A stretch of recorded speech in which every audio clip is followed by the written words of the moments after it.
Hey everyone, thanks for joining the session early. Our session will begin shortly in a couple minutes, so hang tight and we'll get something started soon. But really excited for all the content that we have ready for you today.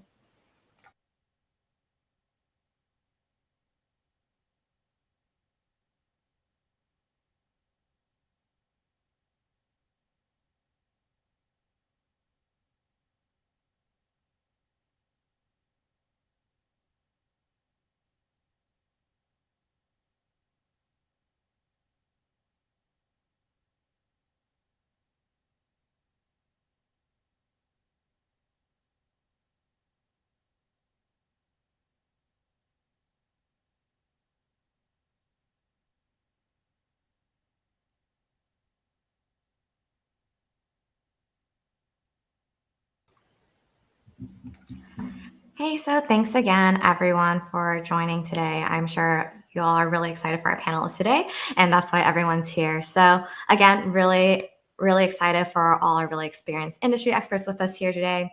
Now, before we start, just wanted to give a quick introduction. My name is Jessica. I work at Deliver within the strategy and biz ops teams, primarily focusing on ad strategy and optimization. I also wanted to give each of the panelists here a chance to introduce themselves so everyone here could get acquainted. Um, Chris, did you want to kick us off with an introduction of yourself, and then we can move from left to right? Sure, that sounds great. Thanks, Jessica, and thanks to our friends at Deliver for having us here today.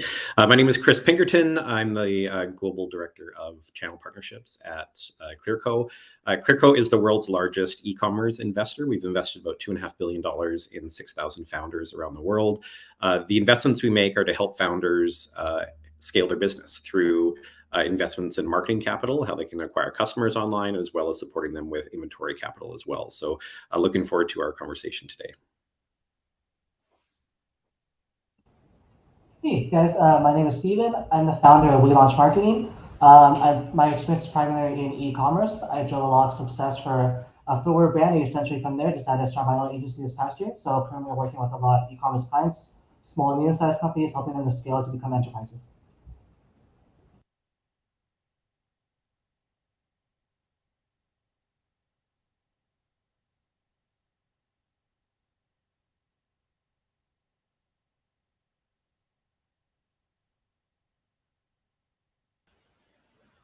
Hey, Darius. I think we might need a mic check there, but overall, thanks everyone again for introducing yourselves. Really excited for this panel. So before we kind of dive into discussions and the panel, the key things that I really want to focus today for our audience members is a couple of things. So three things. So first of all, what does ad strategy look like in the context of scaling your business? How do we navigate different ad channels? And lastly, what are tactics to optimize ad performance? So during this discussion, audience members, feel free to drop in questions anytime. I'll be monitoring them throughout. I want this to be as interactive as possible. I want to make sure that we're answering all your questions regarding ads so that you can be the most successful in scaling your business. If we don't get to your questions, we'll be sure to respond afterwards via message after the panel. So Chris, Darius, and Steven, I just want to give a little bit more context here. So a lot of our audience members have the basic fundamentals of their business down. They have their products, they've launched on marketplaces or their own websites. Now that they have launched ads, they're asking the questions now what? What do we do now? So let's just say I'm a seller. As a seller, before I continue doing anything with the ads, I want to take a step back and think about advertising in the context of a business's broader objectives and how exactly to shape my advertising strategy. Chris, wanted to kind of have you kick off our discussion for today around advertising strategy. And given the diversity of our audience members in terms of where they are, in terms of their business, how do you recommend brands to invest? How much should they invest in advertising at different growth stages? Yeah, that's a great question. And I think it's a question every founder in business of every size asks themselves. I've had the pleasure of working with startups all the way to kind of Fortune 20 companies that are trying to scale advertising across either their market or internationally. And it's really about reframing the way that you think about investment. And so today, it's easier to access capital, and you also have data to understand how efficient the capital that you're deploying in a marketing channel is. And so what I would encourage people to do is not necessarily think about your budget, but think about the opportunity that you have in the marketplace and understand what your unit economics are. If you do have a positive return on ad spend and a positive trending customer acquisition cost, it's really about blending what that opportunity is and how you can maximize the opportunity based on the model that you have as a business. And if you're a seasonally driven business or you're kind of an evergreen, always on business, there's different approaches that you can take to that and how you'd allocate a budget. But I think it's important to really understand the opportunity that exists for you and how you can capitalize that opportunity based on positive unit economics. And positive unit economics aren't always a ridiculously good return on ad spend. If it's 4 or 5 to 1, you can still have a one-to-one relationship with a return on ad spend. But if you're able to drive a high lifetime value out of your customer, you can drive an efficient engine on the front end of your business and then drive sustainability in the business as well with a much lower acquisition cost by a high retention rate. And so it's not really about a number, but it's about reframing your thinking about the opportunity and how much you can access and capitalize on the opportunity that's in front of you, and then capitalize yourself well, not only from a marketing investment standpoint, from an inventory investment standpoint to take advantage of that. So I think that's just a good mindset to have as you're thinking about how to budget yourself for the opportunity that presents yourself for your business. Got it. Thanks. That's really helpful. Just wanted to do a quick check-in. Darius, can you speak for a second? Just want to make sure you're here. Hopefully it's working now. Let me know. Okay, it's working great now. Did you want to reintroduce yourself? Yeah, I'll hop in. So basically, I'm Darius from AdKings, and how I like to think about us is that we are almost like a SWAT team for e-commerce growth. So we work with selected brands and we help them to scale up and really take over like market leading positions. So I think like overall over last year we have generated like over 108 mil for our clients, spent like over $43 million on ads. So this is kind of our experience. Got it. And Chris kind of just talked about investment, like how much to invest in brands.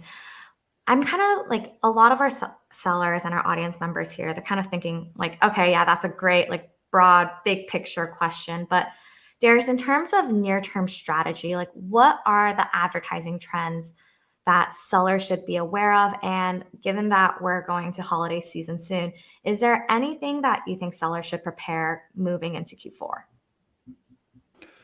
So I think like this year and Q4 especially will be super interesting. So historically through Black Friday, everybody had usually a lot of issues, a lot of struggles, and a lot of success at the same time. But what we were able to do is pretty much be able to day trade and adjust things real time. Now with iOS 14, I think that will be the biggest struggle for a lot of advertisers out there is how to operate blindly, and this will require a lot of changes in the strategy. I also consider this almost as an opportunity because when I talk with a lot of brands at smaller level, higher level, everybody's thinking of leaving Facebook aside for Black Friday.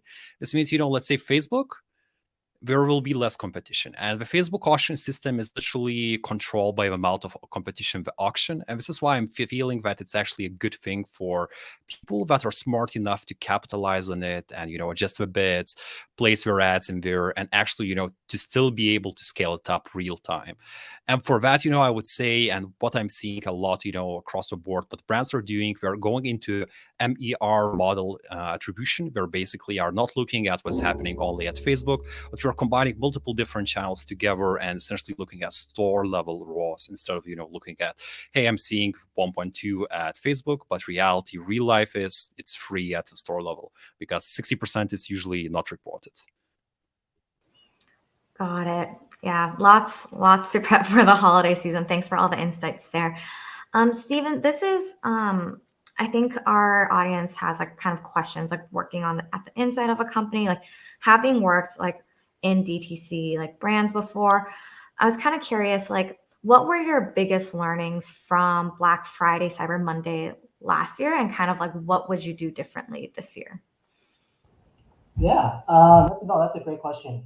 It's a hard one to give a concise answer to because we learned so many things from last year. So one of the clients' hated shoes is The company has grown tremendously over the past. I used to work there full time before I started my agency. And the company has grown like 70 times since then. It's a lot of learnings from just this massive scale, and definitely I think from last Black Friday Cyber Monday, I think one of the biggest things biggest learnings from that would definitely be the importance of omnichannel marketing. So kind of like people touched on this before too, but just the importance of utilizing multiple channels like Facebook, Google, Bing, email marketing. So just the importance that every channel has in basically boosting the effect of the other channel. Just knowing that customers have so many different touch points with the company. Like if they only see you on Facebook, but now they see you on Google, they see you on YouTube, now they see you in their emails. Like just have that importance of staying top of mind, front of mind for the customer, I think is super important. Another really big learning, I think, is on top of just the marketing side, a lot of what also impacts the marketing side is also the operation of the business and just the customer experience in general. Like especially last year, I think a lot of sellers had a lot of issues just with fulfillment, and like I think basically every seller had like delays with their shipping, like USP, everything was just backed up. And so honestly, managing the customer experience there was definitely a really, really like important thing, making sure you have enough manpower to handle those requests. Also at the same time, making sure you have basically just a good response on the fly for those issues. Because with so many customers saying, hey, where's my order? Like, hey, I've been waiting. Like it's so many different things that could go wrong. It's being able to really maintain that customer experience, be able to provide the customer with the best experience, because a lot of these customers, like they like to what Chris was saying earlier about like just the lifetime value of the customer. Like you might acquire a customer for X amount of money, but like these customers can become lifelong customers. It's really important that in these difficult times where like something happens, that you maintain a customer experience so the customer can continue to be a lifetime customer. So I think to summarize, those would probably be the two things: just the importance of omnichannel marketing and just maintaining the customer experience through just a smooth experience aside from just marketing itself, like the whole all the way to shipping and to the post-purchase experience too. Yeah, last year was definitely quite a hectic year, I think, for most e-commerce companies. Definitely the first Black Friday like that. So now that we've kind of talked a little bit about kind of like strategy, like ad strategy, how it kind of fits into your business, fulfillment, ads, investments, I kind of want to talk about like what channels can we leverage to execute upon the advertising strategy that we just spoke about. So Darius, I kind of wanted you to kind of kick off this discussion since it's a pretty broad question. I think everyone can talk a lot about. You guys touched on it a bit earlier, but what advice would you give to different sizes of merchants, like whether it be small, medium, enterprise companies? Like what channels should they be leveraging? Should it be like Facebook, TikTok, Google, one, many? What is it? Yeah, perfect. So I think I was lucky, to be through multiple businesses, seeing how we grow and how we changed and how we even adapted our marketing strategies at different growth stages.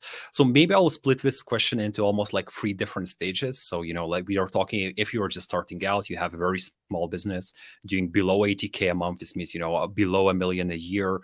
I would say, here it's more about basics. Identify, Facebook AdWords and email flow, send some basic emails. You don't need to overcomplicate things too early. What you should be doing is driving your resources towards like one or two main marketing channels and becoming really good at it. Like what big mistake I see, like small guys, they just spread their attention too thin and they don't have enough cash. We don't hire the right people. We don't hire the right agencies. When they leave scamped, we feel burnt out just because we were cheap on hiring something. So just focus on one thing, get good there. Then, once I would say, starting to grow over like this 1 million a year mark, maybe you're approaching like towards 10, 15 million a year mark, as this big next landmark. A lot what will be driving your growth will be influencer marketing, getting into PR, like these harder to track things, but we feed in attention and we drive attention, we drive this brand awareness. But when Facebook is picking up, right? So it's very interesting. Facebook originally is a awareness channel, but you can be adding extra layers before Facebook even. And then we're seeing huge improvements in Facebook ads performance once we start adding these things. Then definitely need to ramp up emails, right? You should be sending 3 emails a week at this level, bare minimum. A lot of brands send 5 emails a week, but it needs to be a content. It doesn't need to be just a promotions, because then you'll just piss everybody off. This is perfect level where you can start exploring some more exotic marketing channels like new TikTok, Snapchat. It's amazing. You can certainly have success there, but once again, like I'm seeing big issues there with scalability. And then, we talk about what do you do after we hit 15 mil plus, maybe you hit planning to go to like 30 mil, 100 mil a year, etc. I think TV advertising becomes a huge part of that. Once again, building awareness, going very, very hard on PR, influencers, affiliates, even combining it with celebrities marketing. This means getting brand ambassadors who are very, very high level in the industry who can propel your brand perceived value significantly higher to before. Also, for anybody that is going over 50 mil, I would consider definitely exploring retail, because a lot of DTC brands, we cap out at around 100, 150 mil. But retail, what is interesting, it's actually about 80% of sales right now in the world is still happening in retail. So there's like so much potential for where to grow. It's just stupid to ignore it after a certain point, even if you're like DTC brand. And there's like, I say, Glossier, right? What we're doing, we're like opening their own stores around the world, which are branded alongside their brand. But at the same time, it's experience. We create an experience where people want to go, where we want to play around with different things, want to take Instagrammable pictures, share it with your friends, tag the Glossier. So it's kind of almost like creating this omnichannel presence, just thinking also broader. Instead of just internet, you go real life. So yeah, I think that's kind of like how I would be splitting them. Got it. And kind of like a follow-up question for anyone here. Some of the questions that from our sellers is, as a startup with limited capital, right? Like you only have so much money. Like, do you recommend doing like paid ads or reaching out to influencers? Like in that initial phase, like what should they do? Or split their capital? I'll default to the experts, Stephen and Darius, on the tactics to use, but I will say that there is a lot more capital options out there. So I think as you're feeling limited in what you can deploy in the market, and you're starting to use more organic tactics and tactics that Darius and Stephen will speak to, I think it's also important to, in parallel, understand where there is capital that you can access, so that you can have a plan of how you can start to scale what works in the business, because eventually your organic efforts, which take a high amount of time, will tap out. And so you need to find ways to fill the top of the funnel and drive awareness. And Darius or Stephen, do you guys want to comment on more tactical organic approaches? I'll actually revert back to what Chris is saying. Like, actually, it's very smart thinking. A lot of lower level business owners, we're afraid to take loan. We're afraid to take investments that early. And what I'm seeing actually, the more, right now through the years, we start to work with more and more sophisticated business owners. We're not afraid to raise $2 million, $5 million for seed round, just to shortcut like first year or two of our growth and just be able to literally expedite our growth. So I think, partners like Clearbank, it's amazing way, once you know that it's working, you can scale hard on things. Got it. Just adding to this. Yeah, no, I definitely agree. It's really hard to start. Like if you're a company starting off with just like a $100 budget, it's going to be insanely hard for you to really scale. Like just running ads alone, like for it to optimize it to even to break even, it takes much more money than $100. But I have worked with smaller brands before, and it's possible to scale a little bit, but it's just with funding or more budget, you scale a lot faster. You're able to compete better.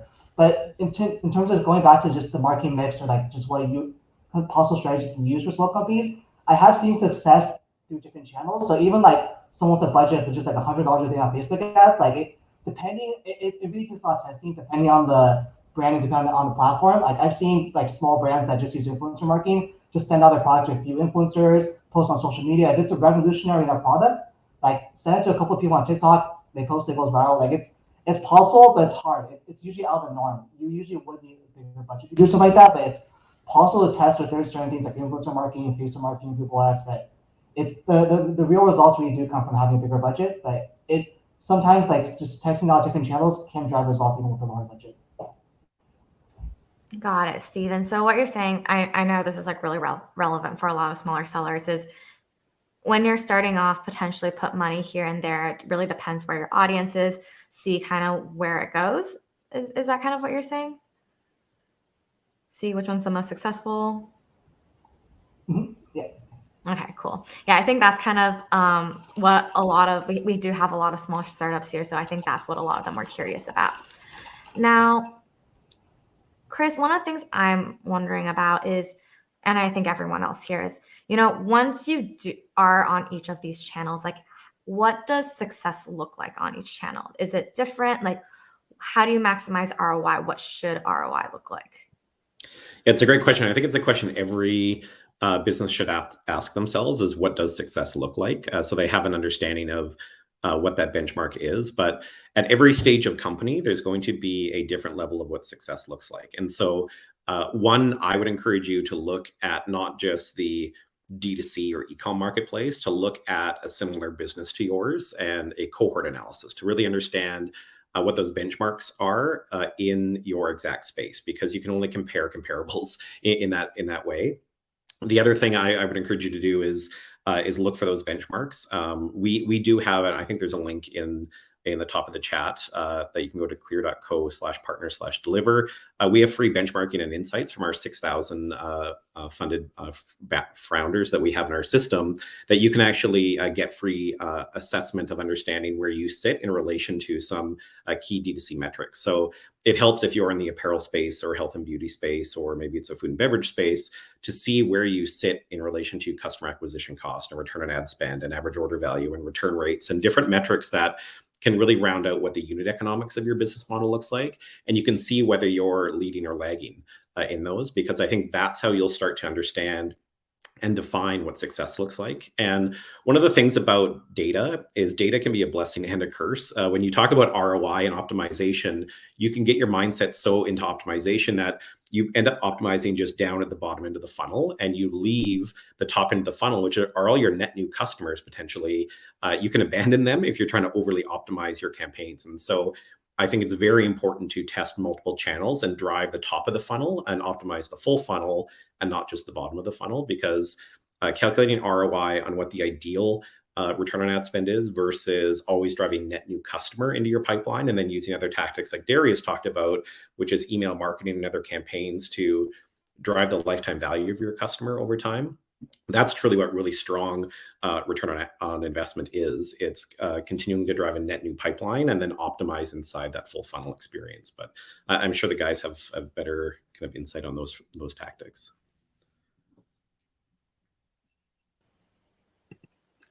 Cool. I guess, Stephen, this question is for you, but I know like Darius kind of talked about it earlier, there's changes with iOS 14. It's been probably the buzz for the last half year. So how does the iOS 14 update impact your Q4 advertising channel mix? Like, will your ad strategy around Facebook be different this time? Is that something you can kind of speak about, something you're doing different for different clients of yours? Yeah, so no, that's a great question. And like Darius mentioned previously, I think there is definitely a lot of room still on Facebook with people. I can see certain companies are dropping off of Facebook, like they don't see it as a profitable channel anymore. I think it really depends on client to client. There's some clients I work with that Facebook actually, like when you take a look at the overall ROI of ad spend versus total revenue, like Facebook is performing slightly worse, but honestly, it's still driving a huge amount of revenue. And I think it'd be a lot of missed potential if we were just to drop Facebook completely. I think conversion tracking definitely is a bigger, like it definitely is a bigger challenge now. But when you take a look at just total spend over like total revenue, I think the impact of Facebook is still going to be a really important part of the mix.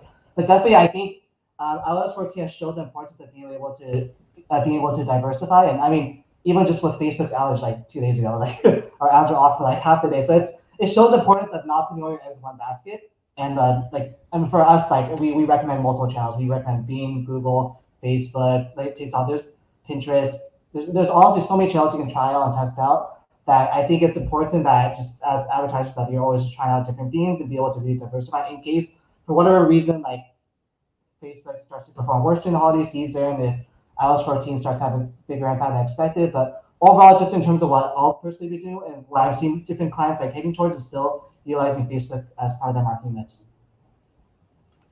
Got it. That makes sense. And I know the tracking has been slightly wonky, the purchases aren't necessarily showing. But I think what some advice that I think our sellers have gotten is like add a UTM link to your Facebook link. Exactly. Like you don't see you might see like 10 purchases on your Facebook ads, but if you go to like Google Analytics, you'll realize actually 20 purchases went through. Facebook just wasn't able to track it. So I think that's one way that some people are also navigating like the iOS 14 change from the metric side, just making sure you're getting your money's worth.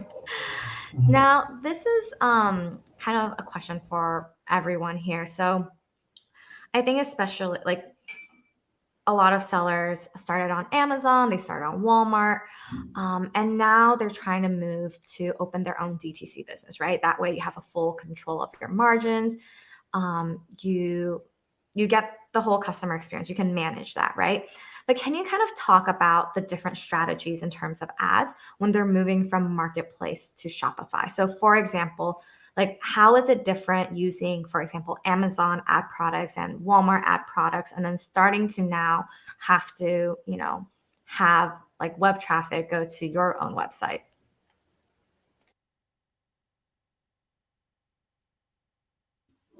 I guess I'll jump in then, if everybody's silent. So we had the luck to work once again with quite a bit of different brands, but went from Amazon to direct to consumer. So even like some of them were like deliver merchants. And I can tell, some brands can be wildly successful in DTC, but other ones will absolutely fail.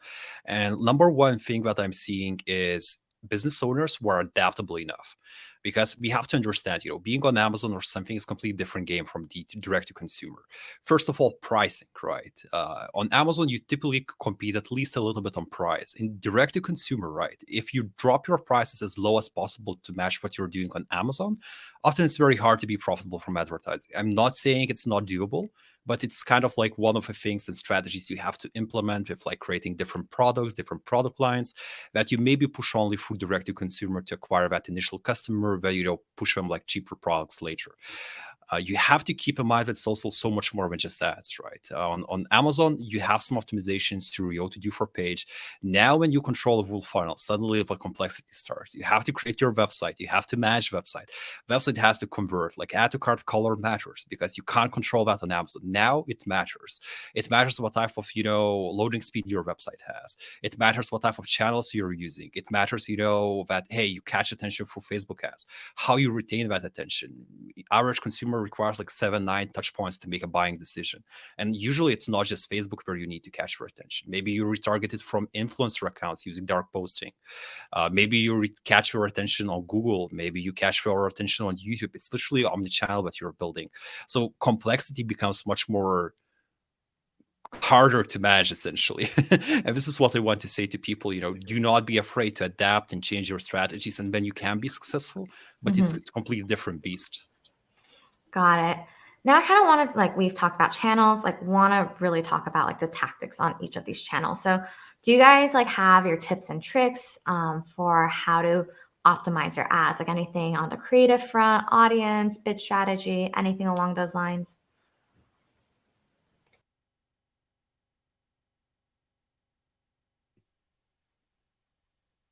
I'll defer to Stephen and Darius. They're the optimization experts, but I do have a comment. I'll just comment after.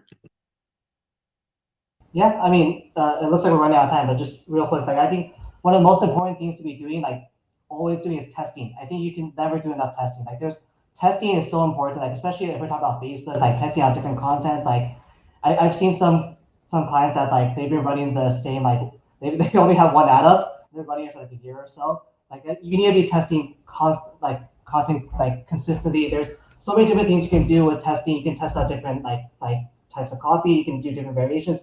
Dynamic ads dynamically show like what is going to perform best for the customer. There's so many different things you can do with testing. I think it's really important to always be testing, learning something new, and consistently optimizing your ads that way. I think there's a lot of different great resources to kind of give some possible ideas for testing, definitely with like the graphics, the text, the URLs, the call to actions, just so many different things. And I think you should always be learning something essentially from the ad budget that you're running. Okay, something to add from my side, I would say it's very important to know what you focus on, when you're testing and at which phase you are, because often, once again, like focus matters, especially when you have a low budget. So realistically, it will take 2 to 3 months to see any results in pretty much majority of marketing channels out there. It takes time to figure out, which, first of all, audiences are working, and this is what I recommend to start with. Figure out the audiences, because when you will be testing creatives to audiences, it will be cheaper, because that these audiences are at least working. Then you will need to test a lot of creatives for like 3-4 weeks, realistic like 20-30 different creatives at least, till you find the hook, the angle, the pain point that works to sell your product.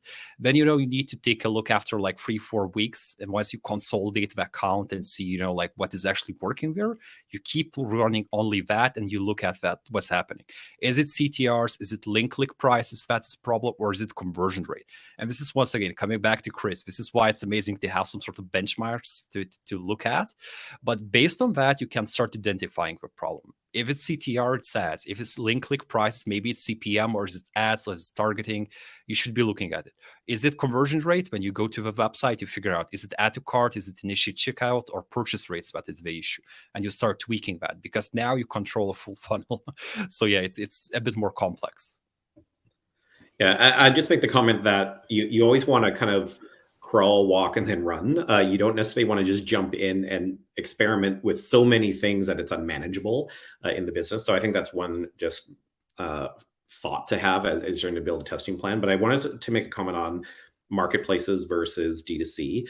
I think it's important to take advantage and capitalize on the marketplaces that exist, where there's inherent demand and intent from an audience, that you can start to understand what the unit economics of your business are and start to really curate what scalability could look like in your business. And as you shift to D2C, it's a very important shift, I think, for all brands that are trying to really create longevity in a business, because you don't want to abdicate all of your customer experience to a marketplace. Starting to own your own customer experience and earn first-party data as you're starting to be more of a D2C brand and establishing yourself, I think gives you a bit of a competitive moat as you start to own your own destiny in the D2C space, as well as capitalizing on the value that marketplaces have to have. But I think that's an important thing to think about.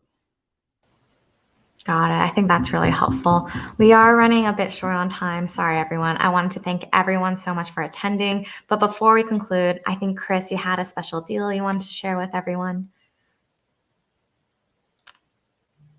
Insights. We can also offer up to $1,000 credit on your first capital advance through Clearco. So it's no obligation. You can click on that link and sign up with us and get access to our bench marketing insights. And you can also get a capital offer that we're able to top up for you to help you with Black Friday, Cyber Monday, which is coming up pretty soon. Awesome. Thank you guys so much for attending, Darius, Stephen, Chris. So much knowledge here. Hopefully everyone in the audience got some takeaways. I know there are a lot of questions we didn't get to, but we'll work on our best to respond to everyone. Again, everyone here has their own websites. Feel free to sign up for their services or just email them with any questions.